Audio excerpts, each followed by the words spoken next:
Ngithanda ukuthi-ke nginibingelele khona la ku-Big Space. Sengiphinde ngabuya-ke futhi ney'ndaba-ke ey'thinta ezediski. Hlala nami nje ngikuzele nazo. Namhlanje-ke babukeli ngiphethe-ke iy'ndaba ey'thinta ezama-transfer. Ngiphethe-ke uDouble Tint Kaizer Chiefs. Naye-ke lapha umdlali weSekhukhune United yena-ke uBright Ndlovu. So lana-ke mbukeli kuney'ndaba-ke nje ivelayo. Indaba-ke ivezwe ngamasosi amaningi ahlukahlukene.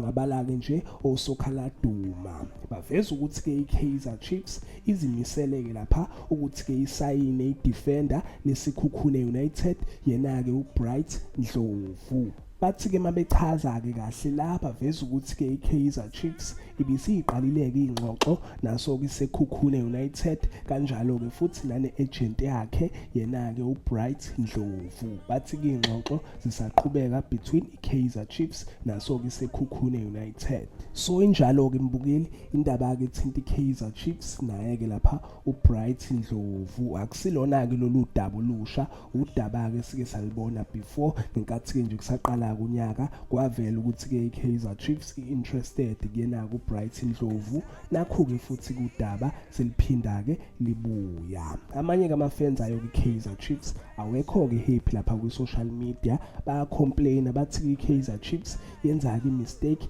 le ekade-ke beyenza yonke-ke leminyaka ukuthi-ke besayine abadlali without ucoach oqondile. Iyona-ke impela-ke into le ewarisheka ama-fans amaningi ayo iKaizer Chiefs. And-ke iKaizer Chiefs kwavela ukuthi-ke isemakethe ifuna-ke lapha ucoach. So impela-ke abawarisha-ke abalandeli bayo-ke Chiefs ukuthi-ke babafuna kanjani-ke abadlali, bafuna kanjani ukusayina abadlali umqeqeshi engakafiki. And baningi-ke abadlali abalinkwe nayo-ke iKaizer Chiefs. So zinjalo-ke mbukeli ungakhomenta-ke wena ungitshela ukuthi ucabangani. Ngabe-ke uBright Ndlovu uyidefend right ukuthi-ke ngajoyina iKaizer Chiefs.